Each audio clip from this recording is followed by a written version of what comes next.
अरे मैडम बात सुनो। अरे महक, हाँ तुम तो मेरे कॉलेज के टॉपर थे ना। तुम यहाँ कार पार्किंग में क्या कर रहे हो? मैं यहाँ पे गाड़ी पार्क। क्या तुम यहाँ पर कार पार्किंग का काम करते हो और मेरी कार की पर्ची काटते हैं? नहीं मुस्कान, जैसा तुम सोच रहे हो ऐसा तो बिल्कुल भी नहीं है। हाँ, वो तो तुम्हारा हुलिया देख के पता चल ही रहा है कि क्या सच है और क्या झूठ। अच्छा एक बात बताओ, कॉलेज में तो तुम बड़ी बड़ी फेंकते थे कि मैं अपना बिजनेस खड़ा करूंगा, ये करूंगा वो करूंगा। कहाँ गई वो बात है? और अब तुम ये दो कौड़ी का काम कर रहे हो। इससे अच्छा तो तुम मेरे साथ चलो, मैं अपने शोर से कह के तुम्हें अच्छा सा काम दिलवा दूंगी। तुम इससे ज्यादा पैसे कमा लोगे। बात सुनो मुस्कान, तुम गलत कह रही हो। बिल्कुल सही कह रही हूँ, और तुम्हारी यही औकात है अमीरों को छोटे छोटे काम करने की।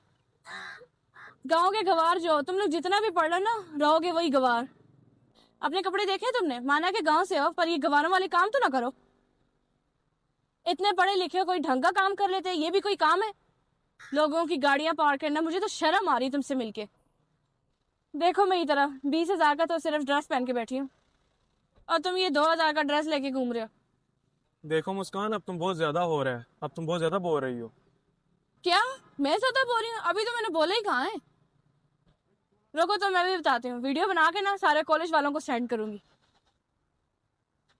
उन्हें भी तो पता चले कि तुम कितने बड़े बिजनेसमैन हो और 20-30 की पर्चियां काट रहे हो। तुम बहुत गलत कर रही हो मुस्कान। तुम बिना सोचे कुछ भी बोली जा रही हो, इसको बंद करो। ओह, तुम अपना मुंह बंद करो। तुम मुझे बताओगे कि मैंने किस तरह की से बात करनी है? चलो मैं ही चला जाता हूँ, मैंने सोचा था कॉलेज के फ्रेंड हैं तो बात ही कर लेंगे। अच्छा चलो मैं जा रहा हूँ, टाइम वेस्ट ना करो मेरा। ओ, तो तुम जैसे गरीबों का भी टाइम वेस्ट होता है? टाइम तो हमारा वेस्ट होता है तुम जैसे गरीबों से बहस करके। तो अल्लाह ताला का शुक्र अदा करना चाहिए जो मुझ जैसी खूबसूरत लड़की से तुम्हें बात करने का मौका मिल रहा है। ये 100 रुपया रख लो, 20-30 की पर्ची काट लेना और तुम रख लेना। मुस्कान, मुबारक हो, हमारी डील फाइनल हो गई। वाह, ये तो खुशी की बात है। हेलो यूसुफ, कैसे हो? तो होगी तुम्हारी डील फिर? सर मैंने आपको बोला था कि मैं आ रहा हूँ, आप मेरे यहाँ पर वेट क्यों कर रहे? खामखा इतनी तकलीफ कर रहे? यार मैं थोड़ा फ्री था तो मैंने सोचा कि थोड़ा इधर घूम फिर लूँ। बहाने मैंने सोचा चलो तुमसे भी मिल लूंगा। जी सर। यूसुफ, तुम पागल हो गए हो? इस इंसान को तुम सर कह रहे हो? पागल में नहीं, तुम हो। तुम्हें मालूम है ये कौन है? जिस कंपनी में मैं काम कर रहा हूँ ये उसका मालिक है। क्या ये मालिक है? और हाँ, इन्होंने ही मुझे बुरे वक्त में हम काम दिया था, और उन्हीं की वजह से मैं आज इतना कमा रहा हूँ। ये जो आप इतनी महंगी महंगी ड्रेस पहन रहे हो ना, ये इसी की वजह है। अरे यूसुफ, क्यों गुनहगार कर रहे हो यार, बस कर दो। आपने मेरी इतनी बड़ी डील फाइनल कर दी, और वो भी 10 करोड़ की। क्या 10 करोड़ की डील इन्होंने फाइनल की है?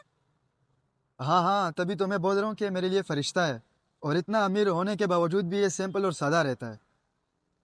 सर सॉरी, मैंने बिना जाने पहचाने आपको इतना कुछ कह दिया, जबकि आपने ही मेरे हस्बैंड को बुरे वक्त में काम दिया। कोई बात नहीं मुस्कान, जो हुआ उसको भूल जाओ। और आइंदा के बाद किसी को भी ना उसके कपड़ों से जज मत करना। हम गांव के लोग सीधे साधा लिबास पहनते हैं, और हम गरीबों की मदद करते हैं, तुम्हारी तरह दिखावा नहीं करते। ये पकड़ो तुम अपने पैसे, ये गिर गए थे, ये मैं तुम्हें देने आया था। ओके मैं चलता हूँ, बाय।